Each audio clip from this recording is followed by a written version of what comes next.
Awit kayo sa Panginoon, isang bagong awitin. Siawit kayo sa Panginoon, sandaigdigan. Awitan ng Panginoon at purihin ang kanyang ngalan, ipahayag kanyang pagliligtas sa lahat ng panahon. Siawit kayo sa Panginoon, isang bagong awitin.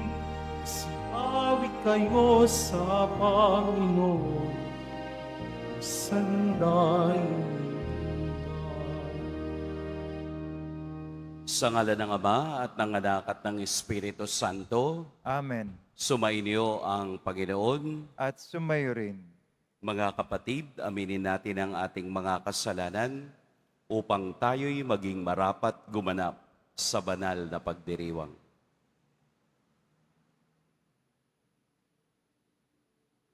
Tayo pong lahat, inaamin ko sa makapangyarihang Diyos at sa inyo mga kapatid, na lubha ako nagkasala sa isip, sa salita, sa gawa, at sa aking pagkukulang. Kaya sinasamo ko sa mahal na Birheng Maria, sa lahat ng mga banal, at sa inyo mga kapatid na ako'y ipanalangin sa Panginoong ating Diyos. Kaawaan tayo ng makapangyarihang Diyos, patawarin tayo sa ating mga kasalanan, at patnubayan tayo sa buhay na walang hanggan. Amen. Panginoon, kaawaan mo kami. Panginoon, kaawaan mo kami. Kristo, kaawaan mo kami. Kristo, kaawaan mo kami. Panginoon, kaawaan mo kami. Panginoon, kaawaan mo kami. Manalangin tayo.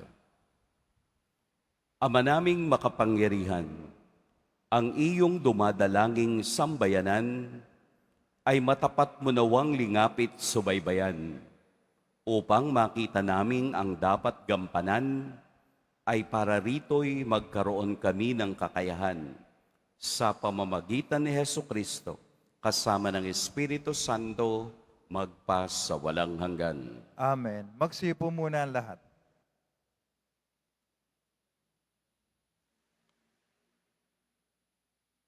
Pagbasa mula sa sulat sa mga Hebreo.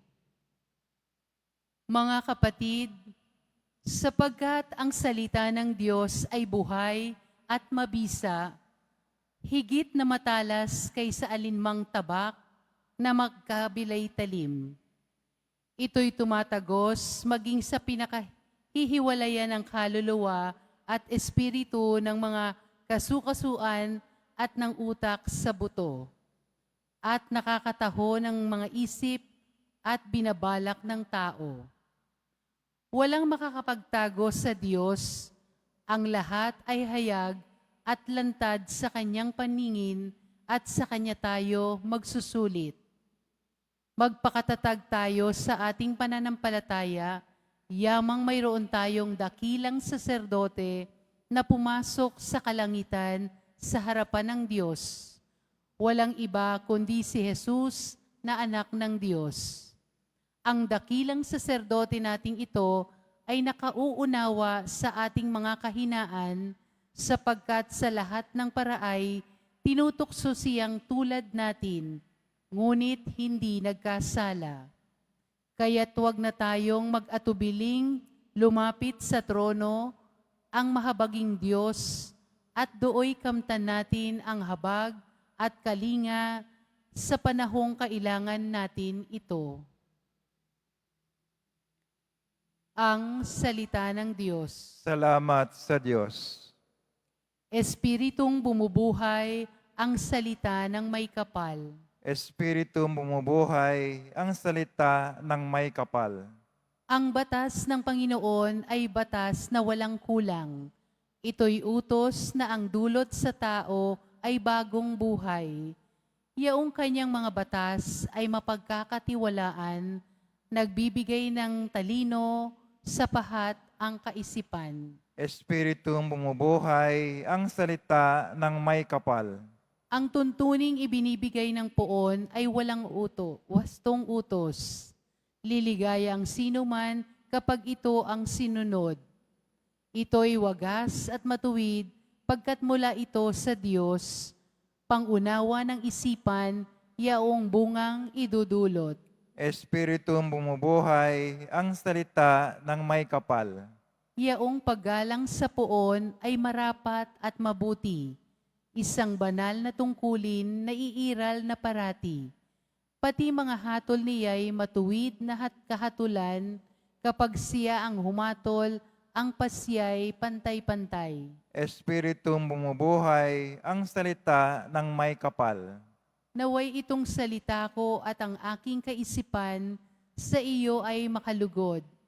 Panginoon ko't kanlungan, o ikaw nakakublihan ko, ang dulot ay kaligtasan. Espiritong bumubuhay, ang salita ng may kapal. Tumayo na po ang lahat.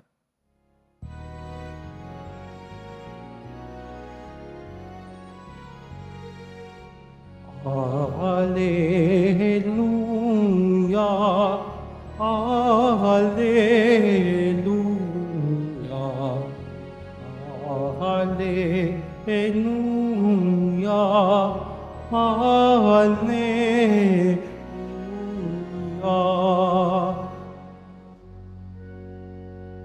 Ikaw, Kristo, ay singgo upang sa duka ay magturo, magpalaya sa bilanggo. Hallelujah, Hallelujah, Hallelujah, Hallelujah.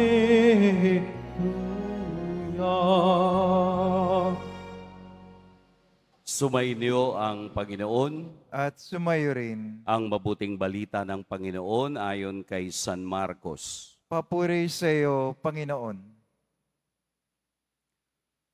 Noong panahong iyon, muling pumunta si Jesus sa baybayin ng lawa ng Galilea. Sinundan siya ng napakaraming tao at sila'y tinuruan niya. Nagpatuloy siya ng paglakad at nakita niya si Levi na anak ni Alfeo, nakaupo sa pangilinan ng buwis.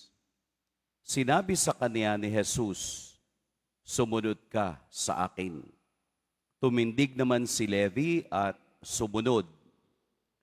Nang si Jesus at ang kaniyang mga alagad ay kumakain sa bahay ni Levi, nakisalo sa kanila ang maraming publikano at mga makasalanang sumusunod sa kanya. Nakita ito ng ilang eskribang kabilang sa pangkat na mga Pariseo at tinanong nila ang kaniyang mga alagad, "Bakit siya sumasalo sa mga publikano at sa mga makasalanan?" Narinig ito ni Jesus at siya ay sumagot, "Hindi nangangailangan na manggagamot ang walang sakit, kundi ang may sakit. Naparito ako upang tawagin ang mga makasalanan, hindi ang mga banal." Mga kapatid, ang mabuting balita ng Panginoon. Pinupuri ka namin, Panginoong Jesucristo. Magsipo muna ang lahat. Magandang umaga po sa lahat. Ang umaga po, Father. Atin pong purihin at dakilain ang ating poong Jesus Nazareno na patuloy na tumatawag sa atin sa araw-araw. Amen? Kaya kayo naririto dahil tinawag kayo ni Jesus Nazareno. Ang ating pong ebanghelyo ay kwento o karanasan ni Levi kung paano siya tinawag ni Jesus. Levi o Mateo. Levi sa Hebrew, Mateo sa Griego. Kaya wag po kayong malilito.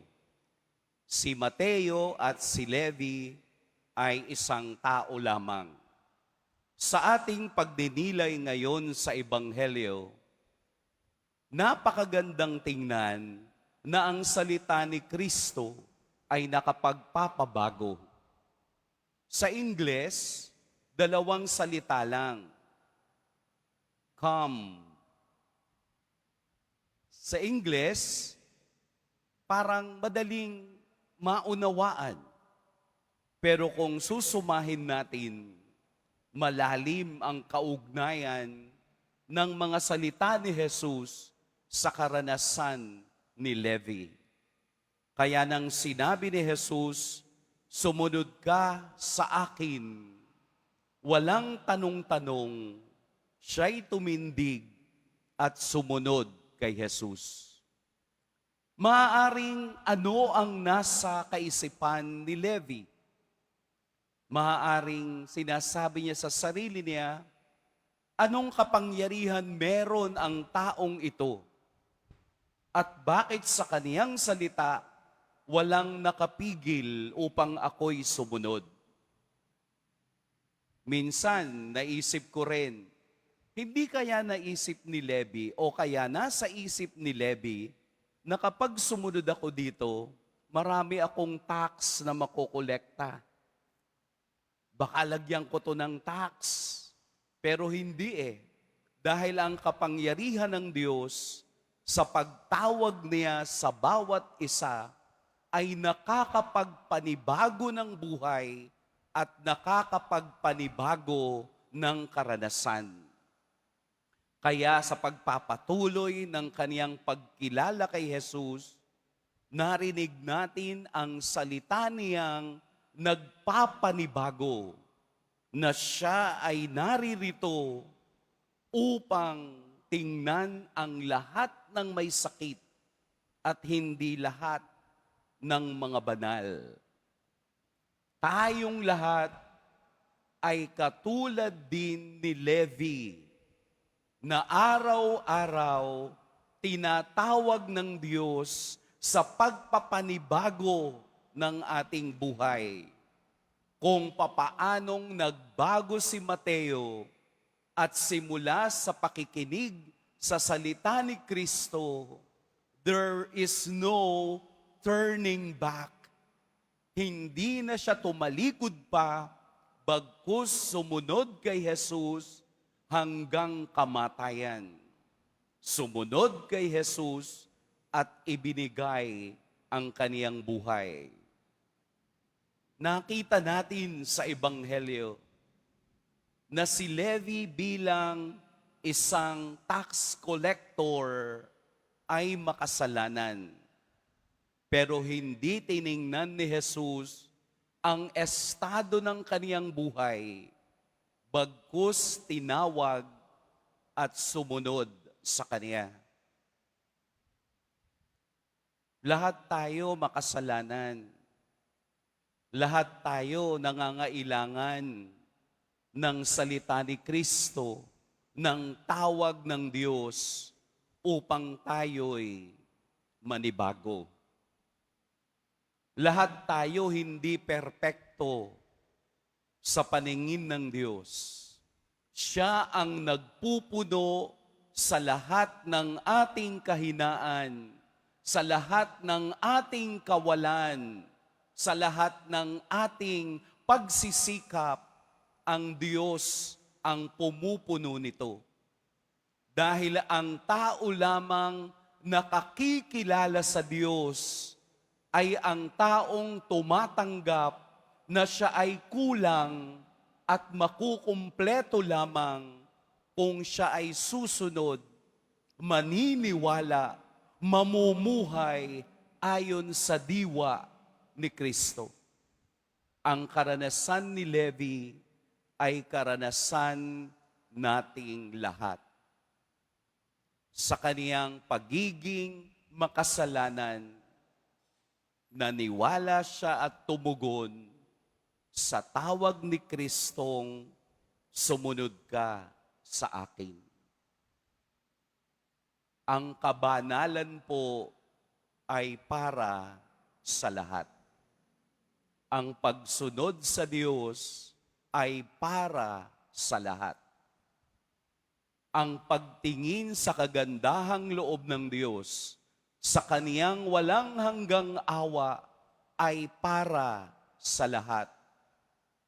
Araw-araw tayo'y tinatawag din upang bigyan tayo ng panibagong pag-asa, bigyan ng panibagong daan na kaya nating iwanan ang lugar na makasalanan at sumunod sa Diyos sa pagpapanibagong buhay. Ito ay tunay na karanasan. Ito ay tunay na pagkilala sa Diyos sa salitang nagbibigay buhay at sa salita ng kaligtasan. Bakit ka naririto? Bakit ka nagsisimba?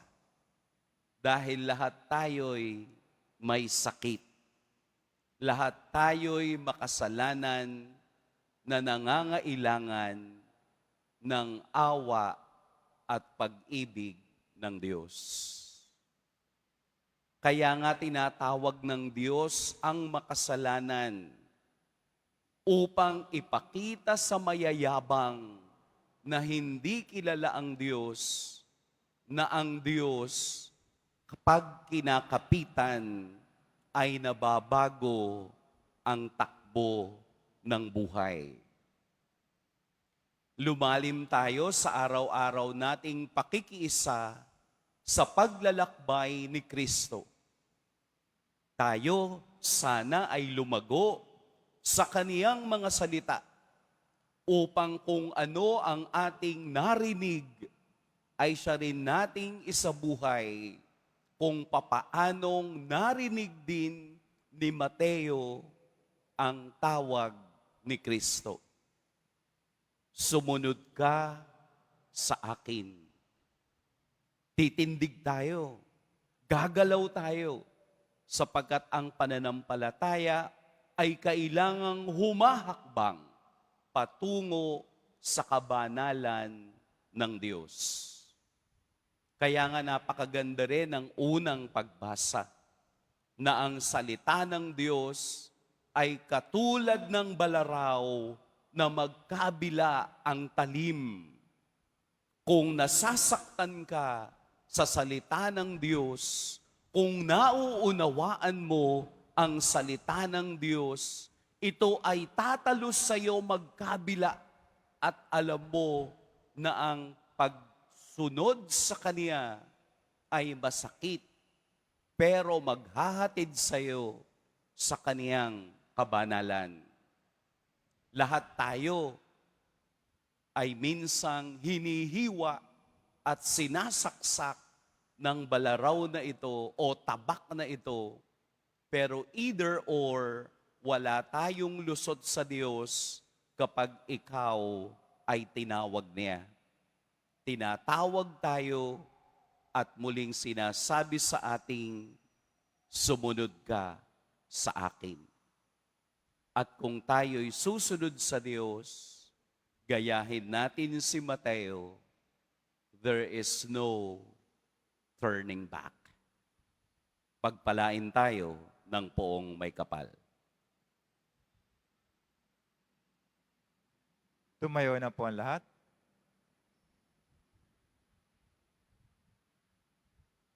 Minamahal kong mga kapatid, dumating si Kristo upang tawagin ang mga makasalanan at sila ay maligtas.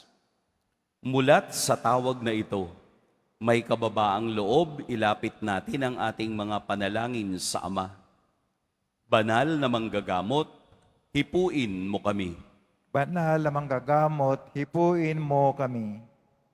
Ang ating simbahan naway makita bilang mapagpagaling na tahanan ng mga mahihina at mga makasalanan. Manalangin tayo. Banal na manggagamot, hipuin mo kami. Ang mga nasa pampublikong tungkulin naway isakatuparan ng malinis at tapat ang kanilang mga gawain. Manalangin tayo. Banal na manggagamot, hipuin mo kami. Ang mga nagtalaga ng kanilang sarili sa Diyos, naway ibuhos ang kanilang buhay sa Diyos at sa simbahan, tulad ni Maria sa pamamagitan ng kanilang pamumuhay sa pagdaralita, kalinisan at pagtalima. Manalangin tayo. Banal na manggagamot, hipuin mo kami. Ang mga taong nabubuhay sa pagkakasala, naway tingnan nating lahat ng may habag at pangunawa. Manalangin tayo. Banal na manggagamot, hipuin mo kami. Ang mga yumao, naway makaranas ng mapanligtas na kapangyarihan ng Diyos. Manalangin tayo. Banal na manggagamot, hipuin mo kami. Sa ilang sandali ng katahimikan, ating ipanalangin ang iba pang mga pangangailangan ng ating pamayanan. Gayon din ang mga intensyon na inaalay sa ating misa para sa araw na ito. At isama rin natin ang ating mga pansariling kahilingan. Manalangin tayo. Banal na manggagamot, hipuin mo kami. Ama naming nasa langit, gabayan mo ang mga pag-iisip ng mga tinawag mo upang gumawa ng mga mahalagang pagpapasya sa kanilang buhay. Bigyan mo sila ng mapag-unawang puso, tamang pagpapasya at maalab na pagnanais na gawin ang anumang kalugod-lugod sa iyo. Hinihiling namin ito sa pamamagitan ni Kristong aming Panginoon. Amen. Magsipo muna lahat.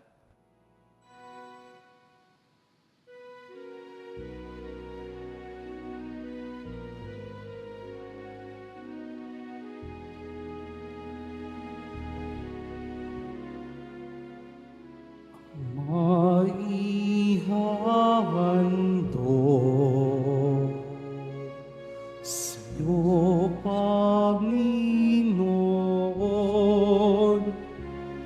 ang tinapay at alak na sa aming kamay. Sa iyong kabutihan, aming iaalay ang tinapay at alak sa gisag ng aming buhay. Tumayo na po ang lahat. Manalangin kayo mga kapatid upang ang paghahain natin ay kalugdan ng Diyos amang makapangyarihan. Tanggapin nawa ng Panginoon itong paghahain sa iyong mga kamay, sa kapurihan at karangalan, sa ating kapakinabangan at sa buong sambayanang banal. Ama naming lumikha, ang paghahain ito ng iyong sambayanan ay iyong marapatin ngayong paunlakan. Pakundangan dito, mapasa amin nawa ang iyong kabanalan at ang masugid naming dalangin ay iyong pagbigyan sa pamamagitan ni Heso Kristo kasama ng Espiritu Santo magpa sa walang hanggan. Amen. Sumainyo ang Panginoon. At sumayo rin. Itaas sa Diyos ang inyong puso at diwa. Tinaas na namin sa Panginoon. Pasalamatan natin ang Panginoong ating Diyos. Marapat na siya ay pasalamatan. Ama naming makapangyarihan, tunay ngang marapat na ikaw ay aming pasalamatan. Sa iyong paglingap at kagandahang loob, ang tao'y nilikhamot pinangasiwa sa sansinukob. Sa hangad mong siya'y iwastong lubos, siya'y pinagdusa mo sa kaniyang pagtalikod. Sa iyong paggiliw, iyong ipinahintulot na makabalik siya sa pamamagitan ni Kristo Jesus. Kaya kaisa ng mga anghel na nagsisiawit ng papuri sa iyo, nang walang humpay sa kalangitan, kami nagbubunyi sa iyong kadakilaan. Santo, Santo, Santo, Panginoon Diyos na mga hukbo, napupuno ang langit at lupa ng kadakilaan mo, o sana sa kaitaasan. Pinagpala na paririto sa ngalan ng Panginoon, o sana sa kaitaasan. Magsilod po ang lahat. Ama naming banal, ikaw ang bukal ng tanang kabanalan. Kaya't sa pamamagitan ng iyong Espiritu, gawin mong banal ang kaloob na ito upang para sa amin maging katawan at dugo ng aming Panginoong Heso Kristo. Bago niya pinagtiis ang kusang loob na maging handog, hinawakan niya ang tinapay, pinasalamatan kaniya, pinaghati-hati niya iyon, iniabot sa kaniyang mga alagad at sinabi, "Tanggapin ninyong lahat ito at kanin. Ito ang aking katawan na ihahandog para sa inyo."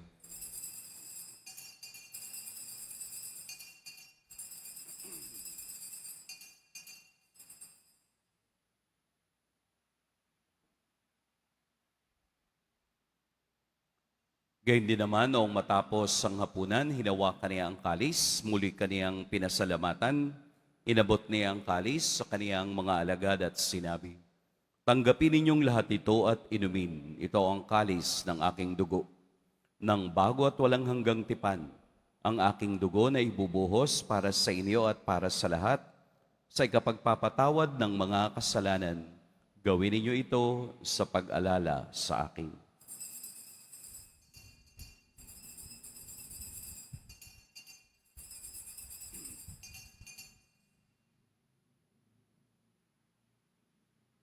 Tumayo na po ang lahat. Ipagbunyi natin ang misteryo ng pananampalataya. Kristo'y namatay, si Kristo'y nabuhay, si Kristo'y babalik sa wakas ng panahon. Ama, ginagawa namin ngayon ang pag-alala sa pagkamatay at muling pagkabuhay ng iyong anak.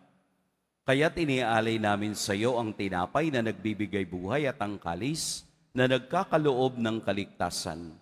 Kami nagpapasalamat dahil kami iyong minarapat na tumayo sa harap mo para maglingkod sa iyo.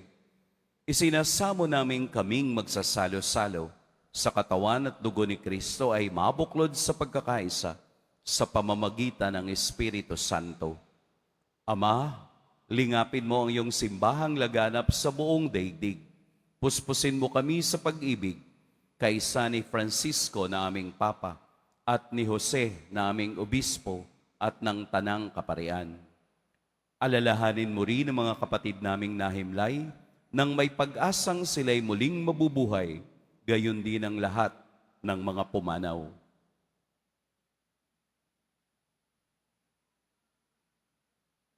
Kaawaan mo sila at patuloyin sa iyong kaliwanagan. Kaawaan mo at pagindapating kaming lahat na makasalo sa iyong buhay na walang wakas. Kaisa ng mahal na Birheng Maria na ina ng Diyos, ng kabiyak ng puso niyang si San Jose, kaisa ng mga apostol ni San Juan Bautista, at ng lahat ng mga banal na namuhay dito sa daigdig ng kalugod-lugod sa iyo, maipagdiwang nawa namin ang pagpupuri sa ikararangal mo sa pamamagitan ng iyong anak na aming Panginoong Heso Kristo. Sa pamamagitan ni Kristo, kasama niya at sa Kaniya, ang lahat ng parangal at papuri sa iyo, Diyos Amang makapangyarihan, kasama ng Espiritu Santo, magpa sa walang hanggan. Amen. Sa tagubilin ng nakagagaling na utos at sa turo ni Jesus, na Panginoon natin at Diyos, ipahayag natin ng lakas loob. Ama namin, Sumasalangit ka, sambahin ang ngalan mo, mapasa amin ang kaharian mo, sundin ang loob mo dito sa lupa para nang sa langit. Bigyan mo kami ngayon ng aming kakanin sa araw-araw, at patawarin mo kami sa aming mga sala, para ng pagkapatawad namin sa nagkakasala sa amin, at huwag mo kaming pahintulot sa tukso, at yadyan mo kami sa lahat ng masama. hinihiling namin kami iadya sa lahat ng masama. Pagkalooban ng kapayapaan araw-araw, iligtas sa kasalanan at ilayo sa lahat ng kapahamakan. Samantalang aming pinananabikan ang dakilang araw ng pagpapahayag ng tagapagligtas naming si Heso Kristo. Sapagkat iyo ang kaharian at ang kapangyarihan, ang kapurihan magpakailanman. Amen. Panginoong Jesucristo, sinabi mo sa iyong mga apostol, kapayapaan ang iniiwan ko sa inyo, ang aking kapayapaan, ang ibinibigay ko sa inyo. Tunghayan mo ang aming pananampalataya at huwag ang aming pagkakasala. Pagkalooban mo kami ng kapayapaan at pagkakaisa ayon sa iyong kalooban, kasama ng Espiritu Santo, magpa sa walang hanggan. Amen. Ang kapayapaan ng Panginoon naway laging sumainyong lahat. At sumayo rin. Magbigayan kayo ng kapayapaan sa isa't isa. Peace be with you. Kordero ng Diyos na nagalis ng mga kasalanan ng sanlibutan, maawa ka sa amin. Kordero ng Diyos na nagalis ng mga kasalanan ng sanlibutan, maawa ka sa amin. Kordero ng Diyos na nagalis ng mga kasalanan ng sanlibutan, ipagkaloob sa amin ang kapayapaan. Magsilod po ang lahat. Narito si Jesus ang patuloy na tumatawag sa atin sa araw-araw. Ito ang kordero ng Diyos. Ito ang nag-aalis sa mga kasalanan ng sanlibutan.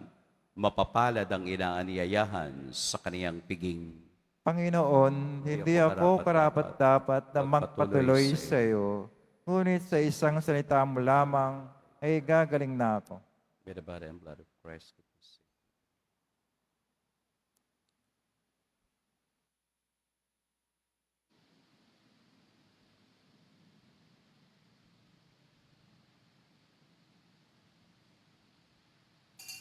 Para sa lahat ng tatanggap ng banal na komunyon, sasagot po tayo ng amen pagkasabi ng pare o lay minister ng katawan ng Kristo at isubog at sa bibig bago umalis pa ng pare o lay minister. Sumunod po tayo.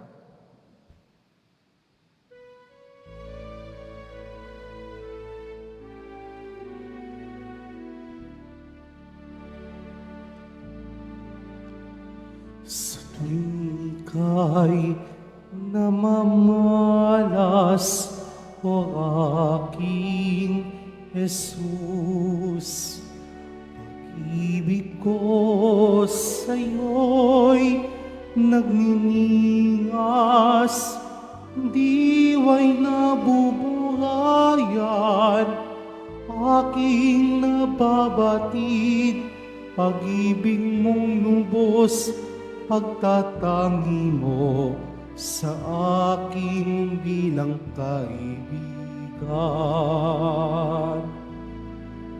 Pagkamat kapisan ito ay iyong panawagan, nalumutin ang sarili kong nayang magdusaya ring sakit, anong tamis o kay gaan, pagkat ito'y landas patungo sa iyong kaharian. O Jesus kong minamahal, pagkait ka't inumin ng napapagal, pagdurusa man ang iyong kalis, kapanatilihan may kubli. Ang aking nais, makapiling ka sa bawat saglit. Sa gitna ng hirap, mayroong kapanatagan, tanong kong dusa at hilahil, lubos na napaparam, pagkat ito'y kaparaanan ng mag-ugnay sa atin, na kapwang nag-ibigan. O Jesus kong minamahal, pagkait ka't inumin ng napapagal, pagdurusa man ang iyong kalis, kapanatilihan may kubli. Ang aking nais, makapiling ka sa bawat saglit.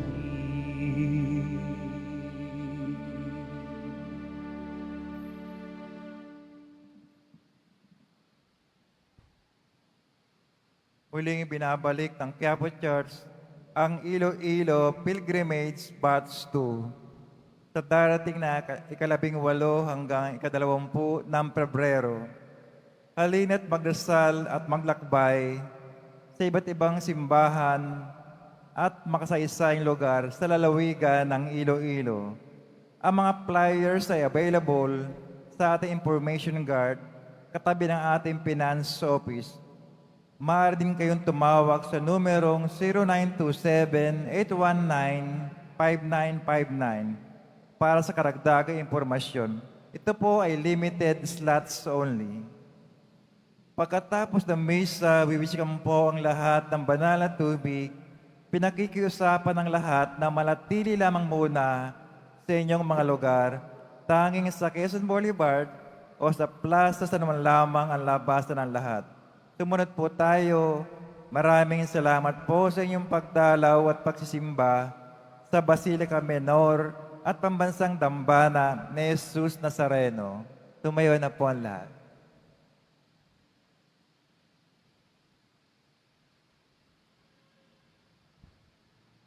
Manalangin tayo.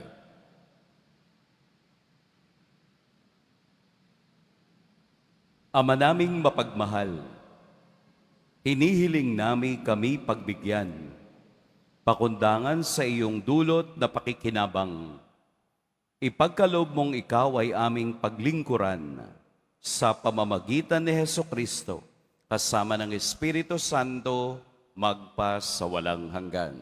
Amen. Sumainyo ang Panginoon. At sumayo rin. Yumuko kayo para sa pagbabasbas.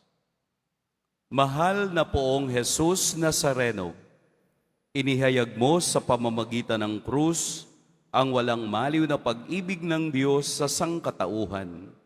Pakinggan mo ang kahilingan, lalo na para sa mga nangangailangan ng iyong tulong at awa.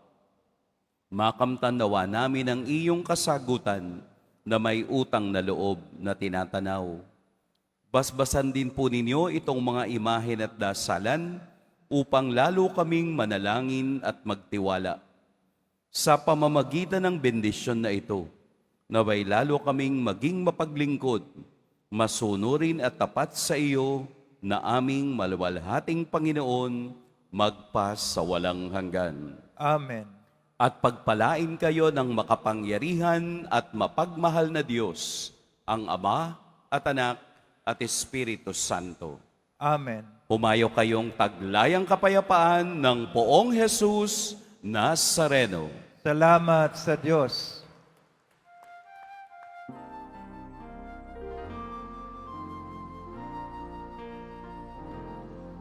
Nuestro Padre Jesus Nazareno, sinasamba ka namin.